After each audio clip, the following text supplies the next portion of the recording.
पांचवा अध्याय कर्म संन्यास योग कब है। योग युक्तो विशुद्धात्मा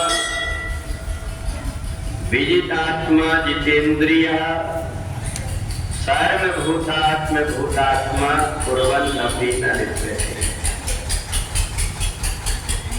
भगवान ने जीवात्मा को, मनुष्य को जो बुद्धि दिया है, इस बुद्धि का व्यक्ति अगर सदुपयोग करना सीख लेता है तो उसको जीवन जीने की कला आ जाती है। जो निष्काम कर्म योगी है, जिसका अंतःकरण पवित्र हो गया है, जिसने अपनी इंद्रियों को जीत लिया है, वो यदि दूसरे जीवों के कल्याण के लिए कोई कार्य करता है तो कर्म करके भी उसमें लिप्त नहीं होता। एक ही कर्म अलग अलग व्यक्ति के लिए अलग अलग फल देते हैं। अगर कोई व्यक्ति किसी को जरा सा ब्लेड भी थोड़ा सा चढ़ा करके मार दे तो वो अपराध कहलाता है, उसके विरुद्ध में कार्रवाई हो जाती है। परंतु वही बड़े बड़े हथियार चला करके एक डॉक्टर शरीर के अंग को कई जगह से काट देता है, अंग जो खराब हो रहा है उसको अलग कर देता है, तो उसको भगवान कहते हैं। तो सर्वभूतात्म भूतात्मा जो दूसरों के हित के लिए कार्य किया जाता है, उस कार्य से करते हुए भी व्यक्ति का बंधन नहीं होता। और इसलिए योग युक्तो, जब व्यक्ति योग में युक्त हो जाता है, संसार में जीवात्मा परमात्मा से जुड़ करके जब कभी भी कोई कार्य करता है तो उसका अंतःकरण पवित्र हो जाता है, इंद्रियां भी उसकी जीत ली जाती है, और जीती हुई इंद्रियों से वो जो कुछ भी कर्म करता है वो अपने स्वार्थ के लिए ना होकर के परोपकार के लिए अगर कोई कार्य करता है तो कर्म करते हुए भी कर्म के बंधन से छूट जाता है। भगवान ने इसलिए कर्म के बंधन से अलग होने का बताया कि जब तक कि हम कर्म में आसक्त रहेंगे, कर्म में बंध करके हम कर्म करेंगे, तब तक के हमें पाप और पुण्य दोनों लगता है।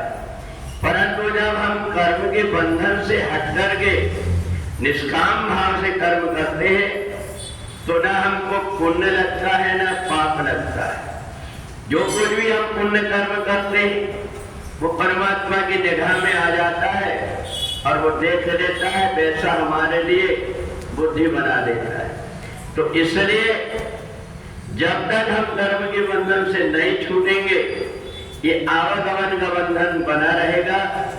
इसलिए हमें संसार में रहकर के कैसे कर्म करना है, ये भगवान ने सहज रूप में सिखाया कि संसार में कर्ता अमित मनते, मैं कर रहा हूं, मैं इसका मालिक हूं, ऐसा मान करके व्यक्ति कर्म करता है तो लाभ हानि उसको उठाना पड़ता है। एक दुकान में नौकर भी रहता है और मालिक भी रहता है, परंतु जो कुछ भी हानि और लाभ होता है वो केवल मालिक का होता है, जबकि नौकर मालिक से ज्यादा काम करता है।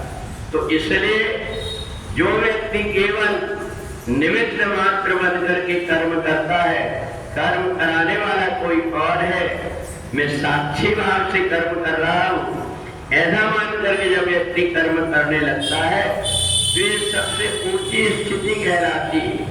विजित आत्मा जितेन्द्रिय। इस प्रकार से कर्म से हम सहज में ही हर प्रकार के जो कुछ भी हमारे जीवन में कर्म है उन कर्मों को हमें करना पड़ता है।